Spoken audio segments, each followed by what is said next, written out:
기도하옵나이다. 할렐루야. 남은 것을 어떻게 보느냐 라는 제목으로 하나님 말씀 나누도록 하겠습니다. 예수님께서 하나님의 것은 하나님에게, 가이사의 것은 가이사에게 주어라, 이렇게 말씀하셨죠. 그 말씀의 의미는 세상의 법도 지켜야 하는 것이 하나님의 뜻이다 라는 것입니다. 정부의 지침이 새롭게 하달이 되고 그 전에 작년 한 해 동안 더 심각하고 어려울 때도 이러지는 않았는데 조금 완화되는 분위기에서 그런 공문이 날라온 거에 대해서 다소 아쉬운 마음은 있지만, 그래도 가이사의 것은 가이사에게, 세상의 법도 지키라는 하나님의 말씀을 우리가 순종하면서 그렇게 하고, 또 앞으로는 우리가 지금은 마스크를 쓰고 제 입장에서는 설교를 하지만은 시간이 지나고 세월이 지나면은 아마 이렇게 자연스럽게 설교하는 일도 아마 어려운, 죄지받는 일이 많을 것인데, 그것에 비하면은 마스크 하나 정도 쓰고 설교하는 것이 그래도 감사할 일이다, 그런 마음을 가지고 있습니다. 오늘 맥주감사절 설교를 하면서 먼저 맥주절이 무엇이냐, 그것이 가지고 있는 의미를 간단히 살펴보고, 그 의미 속에서 우리가 오늘을 살아갈 때에 실질적으로 우리의 삶 속에서 행할 수 있는 한 가지의 일에 대해서 말씀드리려고 합니다. 애굽에서 살아 30년 동안 자기 나라 없이 남의 나라 애굽에서 종노릇하고 소망 없이 살았던 이스라엘 백성들을 하나님께서 모세를 통해서 탈출하게 해주십니다. 엄밀하게 말하면은 그들이 빠져나온 것이 아니라 하나님의 능력으로 그들을 거기에서 구해서 나오신 것입니다. 기적적으로 막혔던 홍해를 건너고 얼마만에 광야 생활을 시작하면서 하나님께서 이제는 이스라엘 백성들과 하나님 자신 사이에 어떤 관계를 분명히 해야겠다라는 생각을 하시게 된 것 같습니다. 그래서 하나님과의 관계 가운데에서 이스라엘 백성들이 지켜야 할 일들, 그리고 하나님 앞에서 꼭 알아야 할 일들을 어린아이를 앞에 두고 가르쳐 주듯이 하나씩 출애굽기와 레위기를 통해서 말씀해 주시는 것입니다. 그것들 중에 하나가 출애굽기 23장에 나오는 절기에 관한 것들입니다. 23장 14절 17절을 요약하면 이렇습니다. 너는 매년 3번 내게 절기를 지킬지니라. 너는 무교병의 절기를 지키라. 맥추절을 지키라. 이는 내가 수고하여 밭에 뿌린 것의 첫 열매를 거둠이니라. 수장절을 지키라. 내 모든 남자는 매년 3번씩 주 여호와께 보일지니라. 이렇게 말씀하셨습니다. 하나님과의 관계에서 만들어 놓으신 법칙 중에 중요한 법칙 하나가, 이스라엘의 모든 백성들은, 여기서 모든 백성이라고 하면 아쉽지만 어린아이들과 여자들은 제외가 됩니다. 모든 남자들은 1년에 반드시 3번은 하나님 앞에 모습을 보이고 그 절기를 지켜야 한다는 것입니다. 그 절기가 바로 6월절이고 오늘 우리가 지키는 맥추절. 맥추절은 다른 말로 초실절이라고도 하고 또 오순절이라고도 합니다. 그리고 나머지 하나가 초막절 혹은 장막절, 수장절이라고 부르는 것입니다. 6월절은 그 3가지의 절기가 각각의 성격이 있습니다.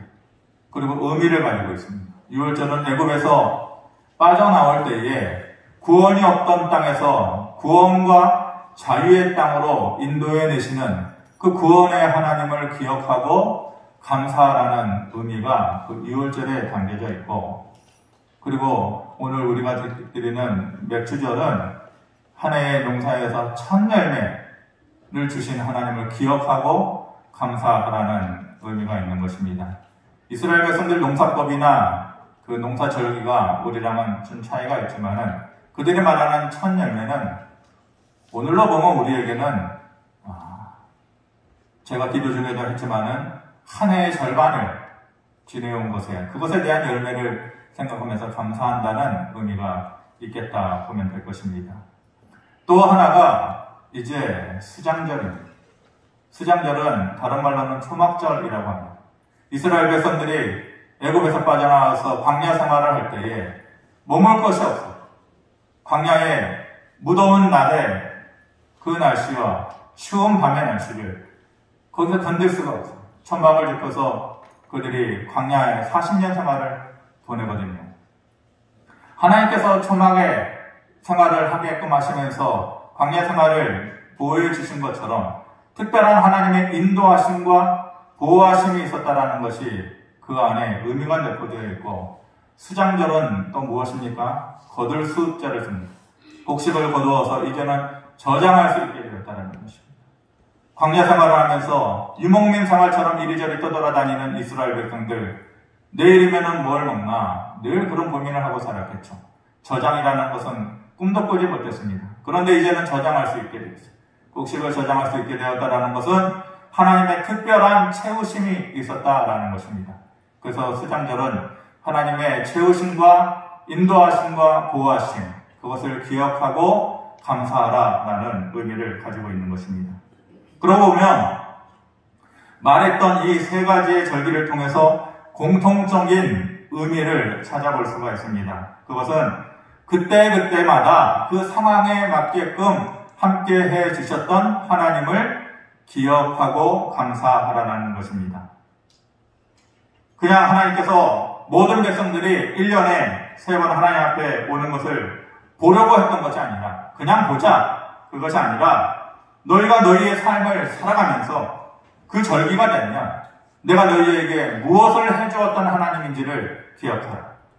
내가 너희에게 어떤 하나님이었는지를 기억하라. 그리고 감사하라 라는 의미를 가지고 있습니다. 이렇게 절기의 목적은 기억과 감사 두 단어가 내포되어져야 되는 것입니다. 그 중에서도 기억과 감사 중에서도 더 중요한 의미를 말하라고 하면은 그것은 감사입니다. 누가 뭐래도 그렇습니다. 단순히 기억만 하는 것은 아무 의미가 없죠. 하나님께서 1년에 3번 모이라고 해서 기억하고 다들 모였단 말입니다. 그런데 그들 마음 가운데 모임에 의미가 없고 참된 목적을 모르고 바빠 죽겠는데 왜 이렇게 1년에 3번씩이나 모이라는 거야? 마치 그렇게 그 마음속에 불평만한 마음이 있다면은 모이라고 하는 그 절기의 목적은 없는 것입니다.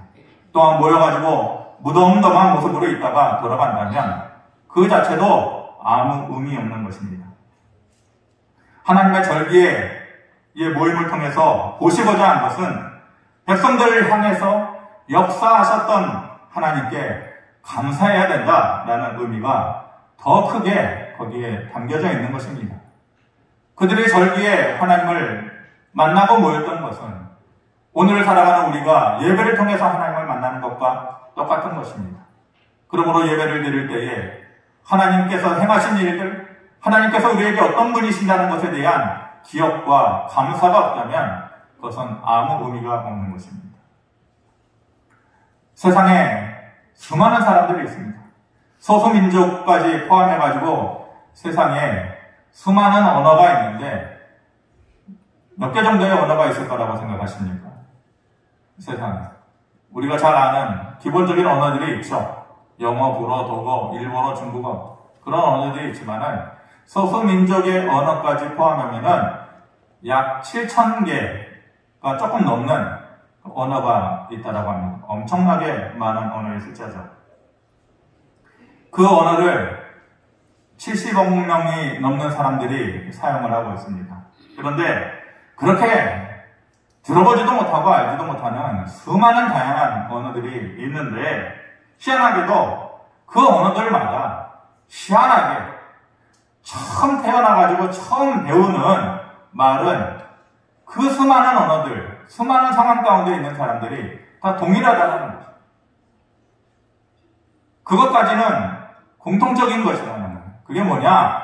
어떤 언어, 어떤 사람들, 어떤 민족, 어떤 문화라고 할지라도 처음 배우는 말은 엄마, 아빠, 마마, 파파 뭐 또 각 민족들마다 언어들마다 부르는 말이 있겠죠. 그건 어떤 7천여 개의 소수민족의 언어라고 해도 공통적이라고. 그 다음 배우는 말이 고맙습니다, 감사합니다 라는 말이라는 것입니다. 이렇게 감사라고 하는 것은 우리의 삶에 시작될 때부터 뿌리 깊게 우리 안에 내려져 있는, 심겨져 있는 삶의 본질적인 모습이라는 것입니다. 그런데 사람이 자라나면서 그 예쁘고 티 없었던 얼굴들이 근심과 걱정으로 새까맣게 변해가는 거죠. 그리고 순수했던 마음들이 욕심으로 채워지고 또 미움으로 가득하게 변해가는 거예요. 그러면서 가장 근본적으로 가지고 있었던 감사하는 마음조차도 차츰차츰 그 모습을 지워가고 사라져가는 것이죠. 그래서 우리의 삶에서 이 감사라는 모습이 사라진다라고 하는 것은 분명 좋은 쪽으로 변해가는 것이 아니에요. 잘못된 쪽으로 우리의 삶이 흘러가고 있는 것이죠. 원래의 우리에게 있어야 하는, 있었던 모습이 사라지는 것이니까 잘못된 쪽으로 흘러가는 것입니다. 같은 맥락에서 우리가 하나님 앞에 나올 때에 감사의 마음이 우리에게 남아있다라는 것은 하나님, 당신과 나 사이의 관계가 아직까지는 괜찮죠? 라는 암묵적으로 그런 대화가 통용되는 것입니다. 감사의 마음이 내게 있다라는 것은 하나님, 당신과 내 사이의 거리가 가까워요 라는 것을 얘기하는 것입니다.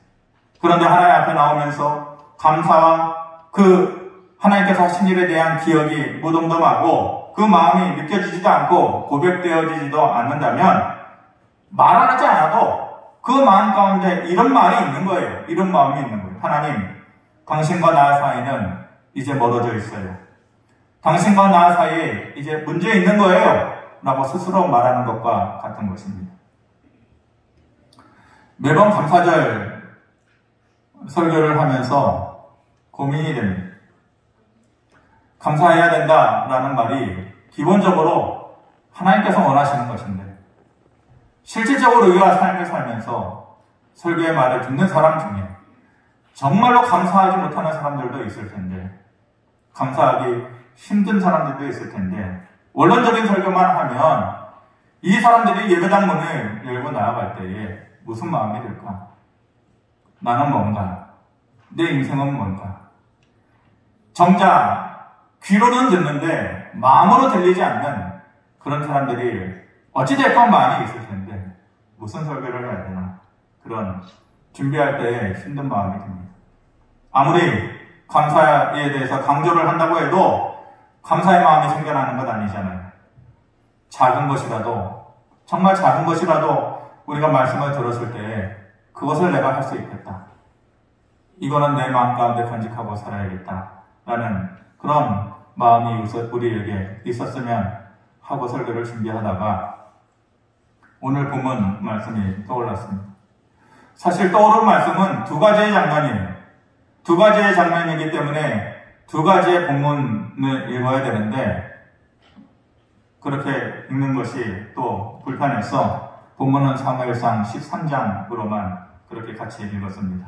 제목은 남은 것을 어떻게 보느냐 이게 제목이고 마음속으로 생각한 두 제목은 기드온의 300과 사울의 600 이렇게 속으로 정했습니다.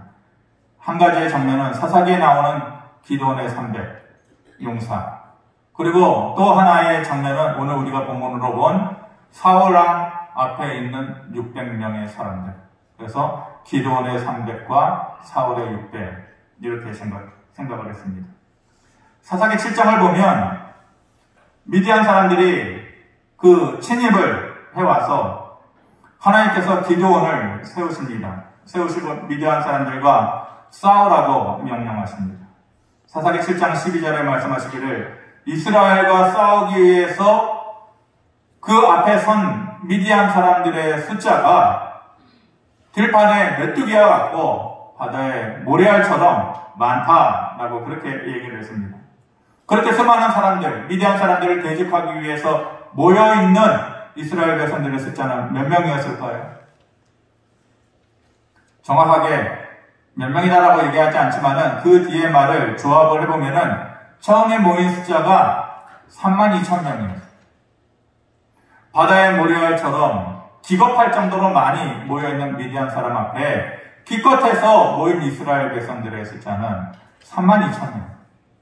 그런데 숫자적으로 그것도 많은 것이 아닌데 하나님께서 그들 중에 모여있는 32,000명 중에 혹시라도 그 마음 가운데 믿음이 없이 두려운 사람이 있으냐?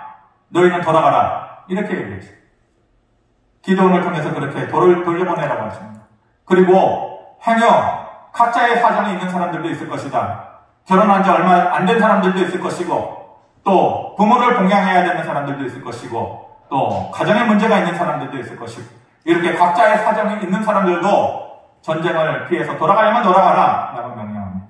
그렇게 해서 돌아간 숫자가 22,000명입니다. 몇 명 남았습니까? 어렵나요? 32,000명에서 22,000명 돌아갔습니다. 10,000명 남았습니다. 기도원 입장에서 보면 저희가 지도자잖아요. 더 많은 군사가 지도자의 입장에서는 전쟁을 하는 데 있어서 필요한 것 아니겠어요? 그런데 하나님께서 다짜고짜 그렇게 돌려보냈어요. 그리고 그것도 모자라서 그들을 데리고 물가로 내려가라고 합니다. 물가로 내려가서 물을 먹는 모습을 보자. 어떤 사람들은 무릎을 꿇고 그 물에다가 입을 대고 벌컥벌컥 핥아서 물을 먹는 사람들이 있을 것이고 어떤 사람은 그렇게 하지 않고 손으로 물을 움켜가지고 입에다 갖다 대고 먹는 사람들도 있을 텐데 어찌되었건 그렇게 물을 핥아서 먹는 사람들은 돌려보내라는 거예요. 그리고 손으로 물을 움켜서 먹는 사람들만 남기고 그들을 데리고 전쟁을 해라. 남은 사람이 몇 명이에요? 300명. 처음에 32,000명 모였는데 그 숫자도 미디안 사람들 앞에서 큰 숫자가 아닌데 정확하게 100분의 1을 줄인 거예요. 그런데 기드온이 실망하지 않아요. 낙심하지 않고 불평하지 않아요. 왜? 이미 함께 해주시겠다라고 약속해 주신 그 하나님의 약속이 더욱더 크게 믿음으로 그의 마음 안에 자리 잡고 있었기 때문에 그런 것입니다. 그래서 300명을 가지고 있으면서도 내가 300만 명을 가지고 저들과 전쟁한다라고 그렇게 생각하면서 적진에 뛰어들었어요. 그랬을 때에 하나님의 방법으로 도저히 이길 수 없었던 전쟁을 이기게 하신 거예요. 한편 기드온에게 300명이 있었다면 사울왕에게는 600명이라는 사람이 있었습니다. 잘 알다시피 사울왕은 처음에는 겸손과 하나님을 믿는 믿음으로 잘 순종하는 사람이었어요. 그리고 하나님께서 은혜 주셔서 승리하는 삶을 살았던 사람이에요. 그러다가 변질되면서 하나님을 기억하고 감사하는 삶을 살기보다는 자꾸만 하나님을 떠나서 사람을 의지하기 시작하는 거예요. 그리고 사람들의 보는 눈을 의식하기 시작하는 거예요. 그러면서 사람이 점점 변질되어져 가는 거죠. 망해가는 것입니다. 본문의 복음은 블레셋과의 전쟁을 앞두고 영적인 지도자인 사무엘을 기다리고 있는 그 순간이 13절에 이렇게 말씀하십니다. 같이 한번 보겠습니다. 시작. 사무엘이 사울에게 이르되 왕이 망령되이 행하였도다. 왕이 하나님 여호와께서 왕에게 내리신 명령을 지키지 아니하였도다. 그리하였더라면 여호와께서 이스라엘 위에 왕의 나라를 영원히 세우셨을 것이거늘. 이 말의 뉘앙스로 보면 뭔가 사울이 크게 실수를 한 것을 알 수가 있죠. 무슨 실수를 하였다라는 것입니까? 하나님께서 이미 사울에게 명령하신 것을 지키지 않았다라는 거예요. 약속하신 말씀을 마음에 새기지 않았다라는 거예요. 기억하지 않았다라는 거예요. 거기에서 기드온과 차이를 보이는 것이죠. 그 명령이 뭐였습니까? 말씀을 거슬러 올라가면 사무엘이 7일 후에 오겠다고 약속을 합니다. 7일 후에. 그런데 못 기다리는 거예요. 사울이 자기 눈앞에 있는 바다의 모래알같이 많은 그 블레셋 군사를 보고 두려움에 사로잡혀서 하나님께서 주신 약속이 있지만 더 이상 기다리지 못하고 사무엘을 통해서 하나님께 제사를 드려야 되는데 그냥 자기가 의미대로 마음 가운데 욕심을 가지고 두려운 마음으로 제사를 이미 드려버린 것입니다. 그런데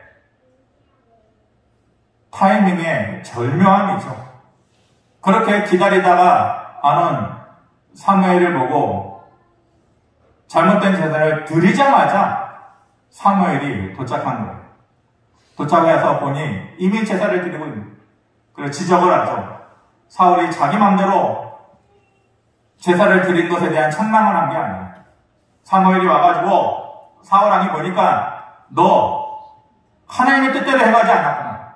나를 기다리고 기다린 후에 하나님께 제사 드려야 된다는 그 말을 순종하지 않았구나. 나 없이 제사를 드려?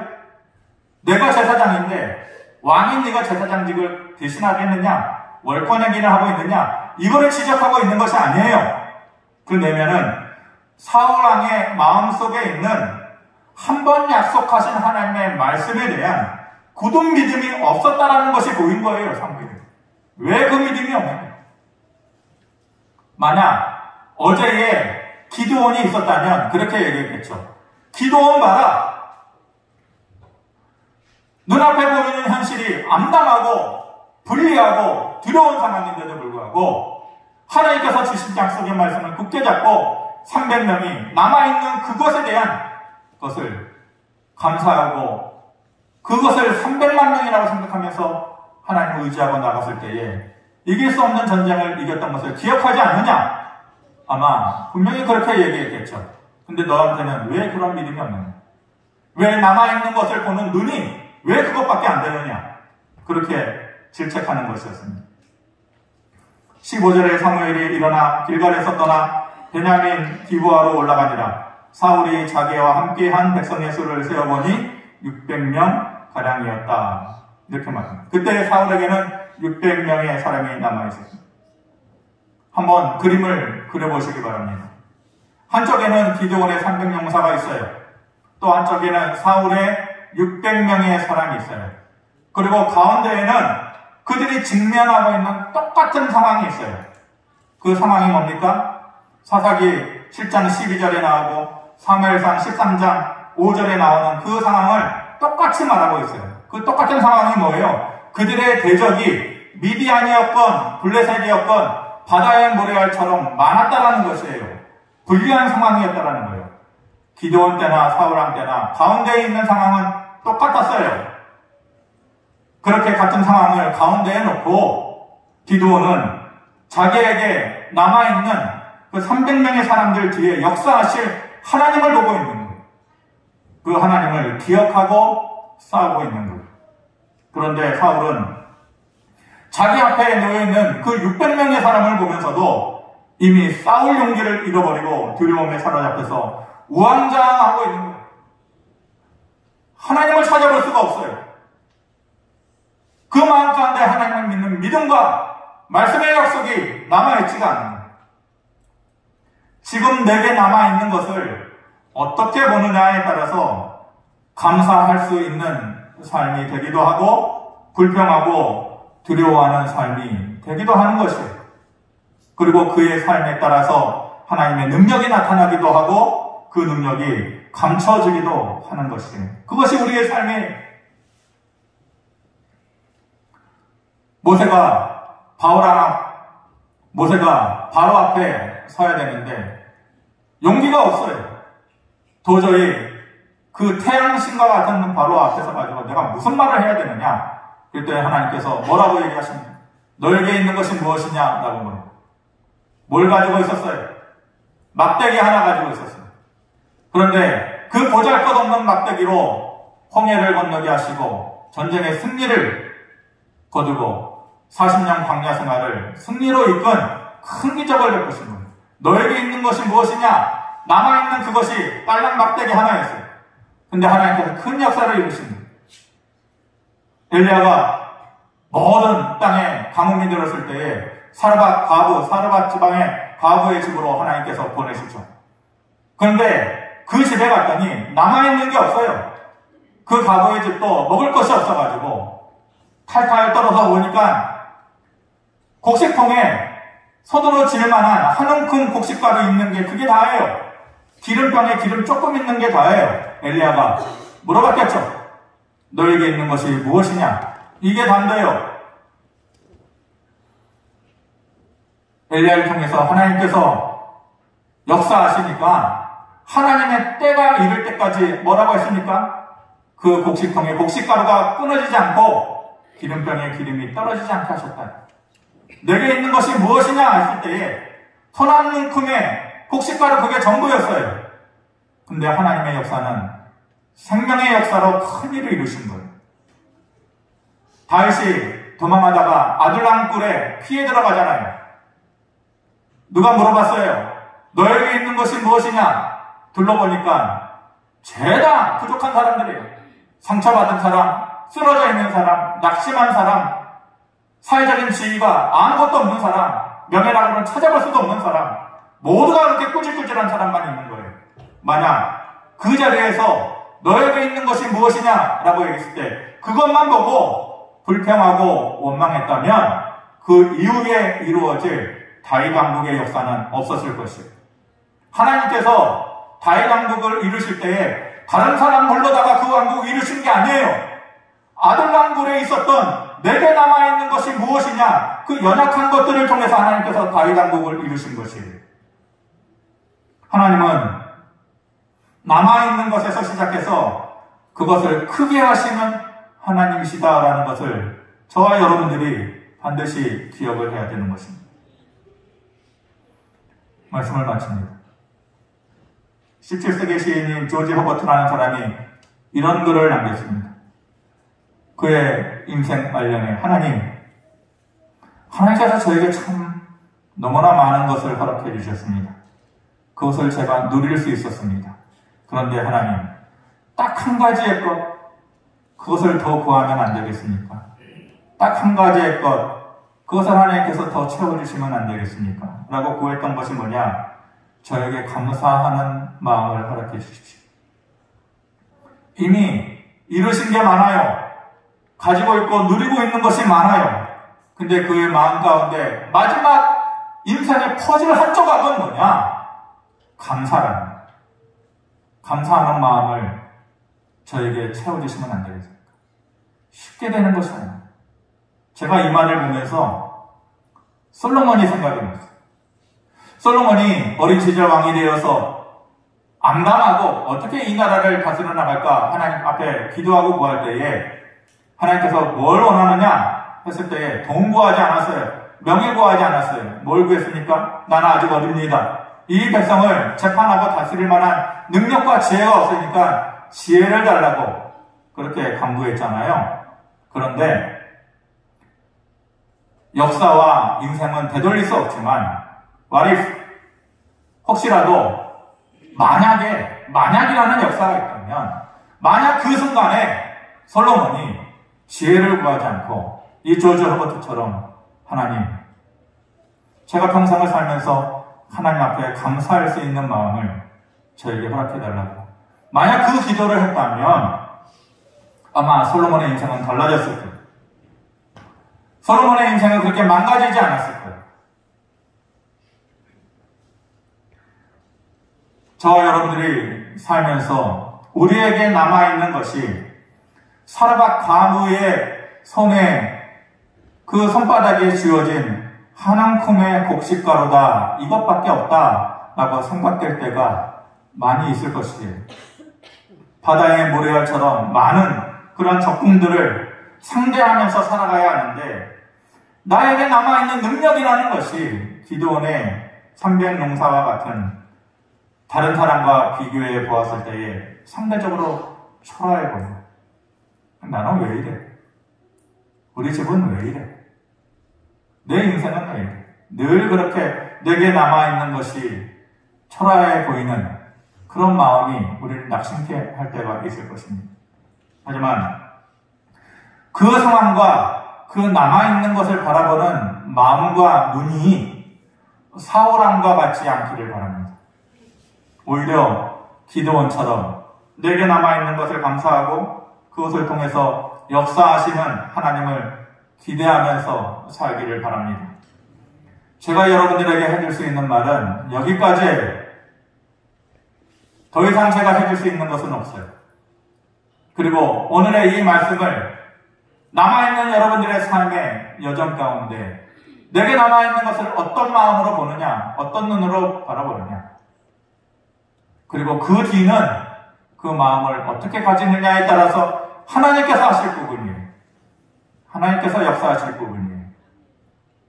우리에게 남아있는 것을 기억하고 또한 감사하는 그런 마음을 가지기를 바랍니다.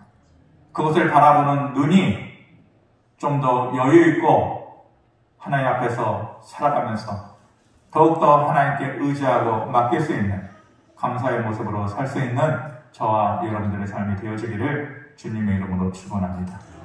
고마우신 아버지 하나님, 우리에게 남아있는 것이 때로는 사울왕의 600이 되어서 어떻게 보면 기드온의 300조보다도 많은 것인데도 불구하고 우리가 그것을 불안해하고 또 불평하고 또 그것을 원망하고 낙심하는 마음과 눈으로 살 때가 많이 있었습니다.